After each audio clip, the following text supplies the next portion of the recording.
Hello అండి, అందరికీ నమస్కారం. శ్రీ విశ్వవసునామ సంవత్సరం ఉత్తరాయణం గ్రీష్మ ఋతువు జ్యేష్ఠ మాసం కృష్ణపక్షం ద్వాదశి ఆదివారం. ఈరోజు చాలా విశేషమైనటువంటి రోజు. దగ్ధయోగం కూడా విశేషమే. మరియు భరణి నక్షత్రంతో కూడిన యోగం. ఈ భరణి నక్షత్రం అంటేనే యమ నక్షత్రం అని అర్థం. ఈ నక్షత్రంలో విశేషంగా పితృదేవతల ఆరాధన, పితృదేవతల పూజ, పితృదేవతలకి తర్పణాలు ఇటువంటివి ఆచరిస్తూ ఉంటారు. యముడు ధర్మానికి అధిపతి. యముడు ఎక్కడ ఉంటారో అక్కడ ధర్మం అనేది ఉంటుంది. అందుకే ధర్మరాజు మనందరికీ కూడా పాండవుల్లో ప్రప్రథమం ఎవరు? యుధిష్ఠిరుడు. అంటే యమధర్మరాజు అంశం. వాళ్ళ ఆశీర్వాదంతో జన్మించారు అనేది శాస్త్రంలో, అంటే పురాణాలలో, భగవద్గీత ఇటువంటి వాటిలో మనకి కనిపిస్తూ ఉంటుంది. భగవద్గీత మహాభారతాన్ని పంచమ వేదం అని కూడా చెప్తూ ఉంటారు. ఈ పంచమ వేదం అంటే చతుర్వేదాలు ఎలా ఉన్నాయో పంచమ వేదం ఏదైనా ఉంది అంటే అదే మహాభారతం అని అర్థం. దానిలో పంచపాండవుల జననం నుండి వాళ్ళ అంత్యం వరకు కూడా ఒక్కొక్క పర్వం అని కూడా దాన్ని విభజించారు. ఆ పర్వంలో ఒక్కొక్క పర్వంలో ఒక్కొక్క విశిష్టత మన జీవితంలో మనం తీసుకోవచ్చు. అయితే ఈరోజు ఈ యమ నక్షత్రంలో పితృదేవతల నామస్మరణ చేస్తే పితృదేవతల ఆశీస్సులు మనకి ప్రాప్తిస్తాయి. పైగా ఈరోజు ఆదివారం కూడా కలిసి వచ్చింది. విశేషంగా సూర్య భగవాను కూడా ఆరాధిస్తూ ఉంటాం. ఆదివారం రోజు ఆదిత్య హృదయం చదువుతాం. ఇక సూర్యునికి సంబంధించినట్టుగా అన్ని రకాల క్రతువులను ఆచరిస్తాం. శాస్త్రరీత్యా అయితే ఆదివారం సూర్యుడు ఆత్మకారకుడు. ఇది అందరికీ తెలుసు. ఆత్మకారకుడు అంతేకాదు, నేత్రకారకుడు కూడా, ఆరోగ్యకారకుడు కూడా, పితృకారకుడు కూడా.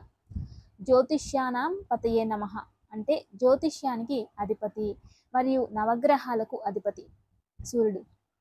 ఇటువంటి వారిని పితృదేవతగా పితృపక్షంలో కలపడం వలన, అందువలన ఈరోజు అందరూ కూడా ఓం పితృదేవతాయ నమః అనే నామాన్ని జపించాలి. ఈ నామాన్ని ఎటువంటి సందేహం లేకుండా అందరూ కూడా జపించవచ్చు. పితృదేవ అంటే పితృలందరూ దేవతలే. మన తాతగారు, ముత్తాతగారు వీళ్ళందరూ కూడా పితృలే కదా. వాళ్ళ ఆస్తులు కూడా లభిస్తాయి. అంతేకాదు, రెండోది, మీరు పితృదేవాయ నమః అని భక్తిపూర్వకంగా మానసికంగా భక్తి శ్రద్ధలతో జపిస్తే ఎప్పుడైనా సరే మీ నాన్నగారినో లేదా మీ తాతగారినో ఎప్పుడైనా మీరు ఏదైనా దూషించి ఉంటే, అంటే ఏదైనా తిట్టి ఉంటే, వాళ్ళపైన కోపం తెచ్చుకొని ఉంటే ఆ దోషాలు ఉంటాయి కదా, వాటికి కూడా ప్రాయశ్చిత్తం అవుతుంది. కాబట్టి భక్తిగా అందరూ శ్రద్ధతో ఓం పితృదేవాయ నమః అనే నామాన్ని చిన్నవారు, పెద్దవారు, వృద్ధులు అందరూ కూడా జపించండి. ఇక ఖచ్చితంగా ఈ నామాన్ని జపించడం వలన పితృదేవతల యొక్క అనుగ్రహం మీ కుటుంబంపై ఉంటుంది. వంశాభివృద్ధి, ఆరోగ్యము, నేత్ర రోగాలు కూడా తగ్గిపోతాయి. అటువంటి పుణ్యం ఈరోజు. ఇలాంటి రోజు మళ్ళీ మళ్ళీ రాదు. ఈ దగ్ధయోగములో ప్రారంభమైంది ఈరోజు. దగ్ధము అంటే దహించబడుతుంది. ఈ విషయం చాలాసార్లు మనం తెలుసుకున్నాం. అయితే దగ్ధయోగంలో ఎటువంటి ముహూర్తాలు కూడా నిర్ణయించకూడదు అని శాస్త్రంలో ఉంది. కాబట్టి దీన్ని అందరూ గమనించుకోవాలి. ఇక ఈ దగ్ధయోగంలో ఏ పని చేసినా కూడా అది మంచిగా ఉండదు అని అర్థం. అయితే ఈ దగ్ధయోగంలో ఎటువంటివి ఆచరించవచ్చు అంటే, కర్మని పోగొట్టుకోవడానికి ఏదైనా ఉంటే ఆచరించవచ్చు. అంటే దానం చేయొచ్చు, దానాలు ఏదైనా చేయొచ్చు. ఏదైనా దానం చేయండి ఈరోజు. దీపదానం చేయండి. నేత్ర రోగాలు ఉంటే అవి తగ్గిపోతాయి. ఏదైనా నేత్రాలకు సంబంధించిన ఇన్ఫెక్షన్ కానీ, దీర్ఘకాలిక నేత్ర వ్యాధి ఏదైనా ఉంటే, లేదా వంశంలో చాలా రోజుల నుండి ఈ చీకటి రాత్రి చీకటి, రేచీకటి అనేది వస్తూ ఉంటుంది. ఇది జెనెటిక్ ఇష్యూ వల్ల కూడా వస్తూ ఉంటుంది. అయితే ఇలాంటి క్రతువులని ఆచరిస్తూ ఉంటే దానిలో కొంచెం మెరుగుదల కనిపిస్తుంది. అంటే పూర్తిగా నయం కాకపోయినప్పటికీ కొంచెం కర్మఫలం తగ్గితే 10 సంవత్సరాలు మనకి అలా కనబడేది ఇంకొక 5 సంవత్సరాలు ఎక్స్ట్రా అవుతాయి. మళ్ళీ ఇంకెప్పుడైనా ఇలాంటి రోజు వచ్చి ఇంకొక 5 సంవత్సరాలు ఇలా చేసినప్పుడు అది ఎక్స్ట్రా అవుతుంది. అలా దాన్ని కొంచెం కర్మ తగ్గించుకుంటే ఇది శరీరానికి రోగనిరోధక శక్తి ఉండేందుకు పనికి వచ్చి ఏ రోగం రాదు శరీరానికి. అలా శరీరానికి పట్టిన ఏదైతే ఒక రోగనిరోధక శక్తి ఉంటుందో అది పెంచుతూ ఉంటే శరీరానికి ఆయుష్ పెరుగుతూ ఉంటుంది. ఆర్గానిజం చక్కగా వర్క్ అవుతూ ఉంటే శరీరానికి ఆయుష్ పెరుగుతూ ఉంటుంది. అదే విధానంగా కర్మఫలం అనేది తగ్గుతూ పుణ్యఫలం పెరుగుతూ ఉంటే మనకు కూడా ఆరోగ్య సమస్యలు త్వరగా వచ్చేవి లేటుగా వస్తాయి, లేదా త్వరలో తగ్గిపోతుంది. పెద్దగా అయ్యేది చిన్న దాంట్లో వచ్చి వెళ్ళిపోతూ ఉంటుంది. అందుకే దానం ఆచరించాలి. తర్వాత స్వయం పాక దానము. ఈరోజు ఎవరైనా బ్రాహ్మణ విద్వత్తులకి, ఎందుకంటే ఈరోజు ద్వాదశి కాబట్టి ఈరోజు ఎవరికైనా బ్రాహ్మణులకి, పుణ్యాత్ములకి స్వయం పాక దానం మన శక్తి ఎంతైతే ఉంటుందో అది ఒక కవర్లో బియ్యం, కొంచెం బెల్లం, తర్వాత కొన్ని కూరగాయలు, కొంచెం నెయ్యి ఇవన్నీ తీసుకెళ్ళి కొన్ని పప్పులు కలిపి ఒక బ్రాహ్మణులకి ఇచ్చి వాళ్ళకి సాష్టాంగ నమస్కారం చేస్తే అది పితృదేవతల పేరులో చేరి మీకు మంచి జరుగుతుంది. లేదా మీరిచ్చి వచ్చినా కూడా ఒక బ్రాహ్మణుడికి ఒక పూట భోజనం తిన్నా పెట్టిన పుణ్యఫలం ప్రాప్తిస్తుంది. అది కూడా ఆచరించవచ్చు. తర్వాత దగ్గరలో ఎక్కడైనా గోశాలలు ఉంటే, గోవుని ఎవరైనా పోషిస్తూ ఉంటే గోగ్రాసం ఇచ్చినా ఈరోజు మంచిదే. మన పాపం దహించబడుతుంది అని అర్థం. అలాగే నదిలో వెళ్ళి స్నానం చేసినా కూడా ఈరోజు పుణ్యఫలమే. ఏదైనా తెలిసి తెలియకుండా చేసిన కర్మఫలం ఉంటే దహించబడుతుంది. దీనికన్నా ఈజీ అంటే ఆల్రెడీ స్నానాలు చేసేసి ఉంటారు కాబట్టి ఇంకొకసారి ఏదైనా స్నానం చేస్తాం ఈరోజు, లేదా ఇంకా చేయలేదు ఇప్పుడు చేయబోతున్నాం అంటే ఈరోజు అంత గోమూత్రం తెచ్చి నీళ్లలో వేసి పుండరీకాక్ష పుండరీకాక్ష పుండరీకాక్ష అని 3 సార్లు ప్రార్థించి ఆ నీళ్లను తలపైన ప్రోక్షణ చేసుకోండి. ఇల్లంతా ప్రోక్షించండి. ఇంట్లో ఏదైనా తెలిసి తెలియకుండా జ్యేష్ఠాదేవి లక్షణాలు ఏమైనా ఉంటే అవి బయట నుండి బయటే వెళ్ళిపోతాయి. ఏదైనా కొన్ని నెగిటివ్ శక్తులు, నెగిటివ్ ఎనర్జీ అనేది ఉంటే అది కూడా వెళ్ళిపోతుంది. అయితే ఆవాహన అనే దానికి అర్థం గురించి ఇప్పుడు మనం తెలుసుకుందాం. ఆవాహన అంటే అర్థం ఏంటి అంటే ఆవహించడం అని అర్థం. ఆవహించడం అంటే ఎవరు ఆవహిస్తున్నారు, ఎవరినన్నా మనం పిలుస్తున్నాం అనుకోండి, ఆవాహన అంటే వాళ్ళు వచ్చినట్టు అని అర్థం. మీరు ఎప్పుడో ఇంట్లో అనుకుంటూ ఉంటారు కదా, ఎప్పుడు నాకేదో దరిద్రం వచ్చేసిందని, ఆవాహం అయిపోయిందని, అలా అనగానే ఇంకేదో అంటుంటారు. వాడికి ఏదో పొయ్యే కాలం వచ్చిందని, ఆవాహన అయ్యింది అని. ఇలా దీని అర్థం ఏంటంటే మీ మాట మీ నూరు ఏదైనా ఉంటుంది. ఏదైతే ఎక్కువ కోరుకుంటూ ఉంటుందో అవన్నీ ఆవహిస్తాయి అని. అదే విధానంగా ఇంట్లో కోపం వచ్చినప్పుడు, పిల్లల్ని తిట్టినప్పుడు, లేదా ఇంకోటో మా ఇల్లు మాకు మంచిగా లేదనో, లేదా ఇంకొకటి ఏదో ఒకటి అనుకుంటూ ఉంటారు. మీరు అలాంటివన్నీ ఆవాహన అయ్యుంటాయి. అప్పుడు ఏమవుతుంది, పుండరీకాక్షం అని తలుచుకుని గోమూత్రం ఇల్లంతా ప్రోక్షణ చేస్తే ఆ దోషం వెళ్ళిపోతుంది.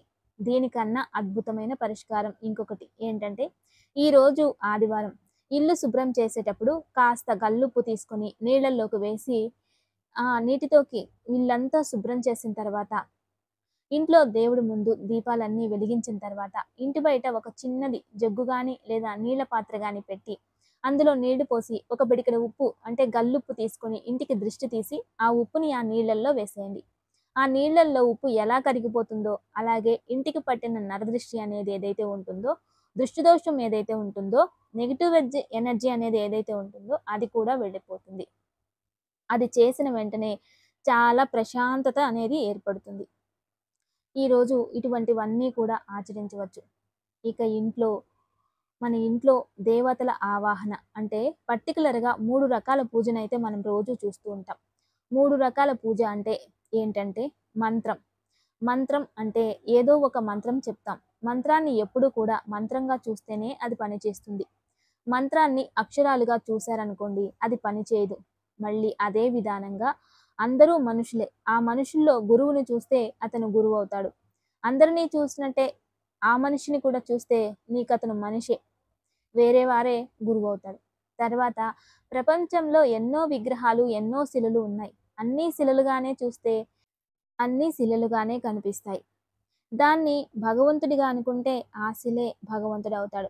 అదే విధానంగా ఇక్కడ మంత్రాలను కూడా అక్షరాలుగా చూడకుండా మంత్రాలుగా భావించి మంత్రాన్నే ఇతి మంత్రం అంటే మనసు నుంచి మనస్ఫూర్తిగా మనం దాన్ని భావనతో ప్రకటిస్తే అదే మంత్రం. ఆ మంత్రం బీజాక్షర మంత్రాలైనా లేదా వేద మంత్రాలైనా శ్లోకాలతో రచించిన మంత్రాలైనా లేదా పాట రూపంగా అయినా లేదా భక్తి భావనలతో మీ మనసులో ఏమని మీరు అర్చిస్తారో, కొలుస్తారో అలా ఎన్నో పదాలు అది ఏదైనా మంత్రం కిందికే వస్తుంది. మనసు పూర్తిగా భావనతో మంత్రం అనుకొని, ఆ మనస్సుతో అనేది అక్కడ మీరు ఆచరించాలి. అప్పుడు అది మంత్రం అవుతుంది. ఇప్పుడు మనం ఇంట్లో పూజ చేసేటప్పుడు ఏదో ఒక మంత్రం మీ ఇంట్లో చెప్తుంటారు. అది మంత్రం. నిత్య పూజలో కూడా మంత్రం అనేది ఉంటుంది అని అందరికీ తెలుసు. ఇక తంత్రం. ఇక తంత్రం అనగానే చాలామందికి నెగెటివ్‌గా ఆలోచిస్తూ ఉంటారు. అంటే అదేంటో నెగెటివ్ అని, లేదంటే ఏదో బ్లాక్ మ్యాజిక్ లాగానో, ఏదో శ్మశానంలో పూజల్లో తంత్రం అంటే ఇంకేదో ఇలా నెగెటివ్‌గా అనుకుంటారు. కానీ తంత్రం అంటే అసలు అర్థం ఏమిటంటే, మంత్రం అనేది ఫార్ములా అయితే, తంత్రము అనేది ప్రాక్టికల్. ఎప్పుడు కూడా ఒక ప్రాక్టికల్ లేనిదే అది పని చేయదు. అంటే ఇంట్లో ఒక కలశం పెడతారు. చక్కగా బియ్యం పోసి, దాని మీద ఒక రాగి చెంబు పెట్టి, దానిలో నీళ్లు పోసి, పసుపు, కుంకుమ, అక్షింతలు, పూలు వేసి, దానిపైన మామిడి కొమ్మలు పెట్టి, తమలపాకులు పెట్టి, దానిపైన ఒక కొబ్బరికాయ పెట్టి, తర్వాత దాన్ని గంధంతో అలంకరించి, ఇవన్నీ చేస్తూ ఉంటారు. ఇదంతా కూడా తంత్రం కిందకే వస్తాయి. తర్వాత మంత్రం చెబుతూ పుష్పం వేస్తాం కదా! మననా మంత్రం ఇలా వస్తుంది. ఇక్కడ ఆచరిస్తున్నాం కదా! అది తంత్రం. ఇవి బాగా అర్థం చేసుకోవాలి. అంటే ఆగమము ఏదైతే ఉంటుందో అదంతా తంత్రం కిందే వస్తుంది. ఇక యంత్రం అంటాం. యంత్రం అంటే ఏంటంటే మనం దేవుడికి నైవేద్యం పెడతాం కదా! నైవేద్యం పెట్టినప్పుడు కింద షడ్భుజం కింద అష్టభుజం వేస్తారు. అంటే విష్ణువుకైతే అష్టభుజం వేస్తారు. లేదంటే శివతత్వానికైతే షట్కోణం.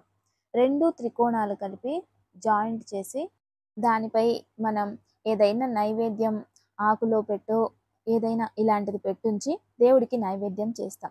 నైవేద్యం చేసేటప్పుడు కింది యంత్రం, మధ్యలో తంత్రం దేవుడికి ఇలా చూపిస్తున్నాం. మంత్రం ఇలా చెప్తున్నాం. 3 కలుస్తాయి కదా! అలాగే అదే విధానంగా మంత్రం పఠిస్తున్నాం. తంత్రం ఘంటానాదం వహిస్తూ ఉన్నాం. అది కూడా తంత్రమే. అంతేకాదు మంత్రం అక్కడ చెప్తూ ఉన్నాం. అగరత్తులు ఇక్కడ వెలిగిస్తూ ఉన్నాం. మంత్రం చెప్తూ ఉన్నాం. తంత్రాన్ని చేస్తూ ఉన్నాం. అని ఇది అంటే మంత్రం చెప్పడం, చేసే విధానాన్ని తంత్రం అని అర్థం. ఇవన్నీ భూతశుద్ధి అంటాం. ఇవన్నీ కూడా యంత్ర, మంత్ర, తంత్రః అంటాం. కానీ మంత్రానికి శక్తి ఉంది. దేవతలు మంత్రాలకి సరెండర్ అయిపోతారు. అదే విధానంగా మంత్రం తెలియని వారు భక్తితో ఏదైతే దేవుడికి సమర్పిస్తూ ఉన్నారో తంత్రః దానికి కూడా దేవతల ఆధీనమే. తర్వాత యంత్రం ఈ 3 తప్పితే వేరే ఇంకేముండదు. నాలుగోది ఒకటుంది. అదేంటంటే అగ్ని కార్యం అంటాం. చతుర్థం అగ్ని కార్యం. హోమ, యజ్ఞ కార్యాలు మనం చేస్తుంటాం కదా! మండలాత్ మండలః. ఆ మండలము ఆ యజ్ఞకుండలను రచించి, ఆ యజ్ఞ రూపంలో సర్వదేవతలని ఆవాహనం చేసి, యజ్ఞే ముఖాంతరం దేవతల దగ్గరికి పూజా సమర్పణం అందించుకోవడం. అది కూడా యంత్ర, మంత్ర, తంత్రాల్లోనే ఒక భాగం. కానీ అది వేరే విధానం ఉంటుంది. అయితే ఇవన్నీ కూడా యంత్ర, మంత్ర, తంత్ర ఈ 3 కలిస్తేనే పూజైనా, యజ్ఞమైనా ఏది ఆచరించినా ఈ 3 ఖచ్చితంగా ఉండే ఉంటాయి. అయితే అవన్నీ చేస్తేనే భగవంతుడికి అద్భుతం. ఏది తప్పిపోయినా ఆ ఒక షోడశ పూజలో ఒకటి లేదు అని అర్థం. దాని నుండి అన్నీ ఉంటాయి. మీరు నిత్యం ఇంట్లో పూజ చేసేవారు పంచోపచార పూజలు చేయొచ్చు. ఇక నార్మల్‌గా ఇంకొంచెం వేద జ్ఞానము అటువంటి వాళ్ళు దశోపచార లేదా ద్వాదశోపచార పూజ చేస్తారు. వేదోక్తంగా పూజ ఆచరించాలంటే షోడశోపచార అంటే 16 రకాల సమర్పణ అర్పించుకోవడం ఉంటుంది. దాన్ని షోడశ పూజ అంటాం. షోడశ విధానేన పూజాం సమర్పయామి. పంచోపచార పూజాం సమర్పయామి. దశోపచార పూజాం సమర్పయామి. ద్వాదశోపచార పూజాం సమర్పయామి. ఇలాంటి వాళ్ళు శక్తికి తగినట్టుగా ఆచరిస్తూ ఉంటారు. అయితే ఈ పూజా విధానమే నార్మల్‌గా మనం ఆచరించే పనుల్ని క్రియ అనే ఒక స్థానాన్ని తంత్రం అంటారు. అంతే.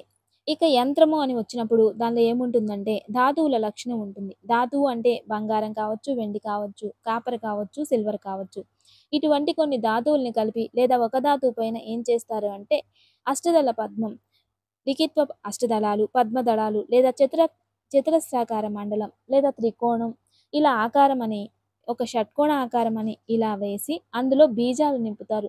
బీజాలు నింపడం అంటే ఏంటంటే బీజాక్షరాలు అని అర్థం. అంటే మనం ఏదైతే మంత్రం అని అంటామో దాంట్లో సూక్ష్మ మంత్రం అని ఉంటుంది. సూక్ష్మంత్రః అంటే బీజ మంత్రాలు. ఆ బీజ మంత్ర అక్షరాలని రాస్తారు.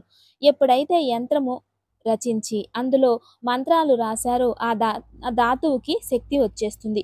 అది ఎప్పుడైతే ఒక లోహానికి శక్తి వచ్చిందో ఆ లోహము మెడలో కట్టుకోవడమో, లేదా ఇంట్లో తగిలించడమో, లేదా ఇంకెక్కడైనా ఉంచడమో, దేవుడి గదిలో పెట్టడమో, అలమారలలో పెట్టడమో, ఎక్కడ ఎటువంటి మంత్రాన్ని రచించినా, ఆ యంత్రాన్ని రచించినా, అది శరీరంపై ఉన్న, అక్కడ ఉన్న దాన్ని అది పని చేస్తూ ఉంటుంది. అంతే. ఇప్పుడు అలాంటివే శ్రీవాస్తి యంత్రం. అది మనం తగిలిస్తాం. దాని పని అది చేస్తూ ఉంటుంది. అంతేకాని దాంట్లో బీజాక్షరాలు లేవు. అయితే అది ఎక్కడ ఉన్నా, ఏ స్థానంలో ఉన్నా దాని పని అది చేసుకుంటూ ఉంటుంది. ఏ స్థానంలో ఎక్కడ ఉన్నా, ఎలా ప్రొడక్ట్ చేసినా దాంట్లో కెమికల్ యాక్షన్స్ అనేవి జరుగుతూ ఉంటాయో, అదే విధానంగా అది ఎక్కడ ఉన్నా యంత్రం పనిచేస్తూనే ఉంటుంది. దాని పని. ఎందుకంటే బీజాక్షరాలు అంటూ ఉన్నాయి. ఇక లోహాలు 6 ఉన్నాయి. దానికి కావాల్సిన యంత్రం రచనలో ఉంది. దాన్ని పని అది చేస్తూ ఉంటుంది. అంతే. అలా యంత్రాలు ఎప్పుడూ కూడా శక్తివంతమైనవి. దాన్ని పూజించినా, పూజ చేయకపోయినా దాని పని అది చేస్తూ ఉంటుంది. మంత్రం మనం చెప్తేనే మంత్రం అవుతుంది. అదే బీజాక్షరాల్ని లోహానికి అతికించేస్తే అది సర్వదా చెప్పుకుంటూనే ఉంటుంది జీవితాంతం. ఇక వాటిలో శాశ్వతంగా ఉండిపోయింది. శాశ్వతంగా పనిచేస్తూనే ఉంటుంది. ఇక మనం పూజలైతే విసర్జన చేస్తాం. కానీ యంత్రానికి విసర్జన ఉండదు. ఇక దివ్య పూజ. రేపు ఉదయం కృతికా నక్షత్రంలో సోమవారం. పైగా త్రయోదశి గడియలు ఉంటాయి. రేపు సాయంత్రం అయితే ప్రదోషమే ఉంటుంది.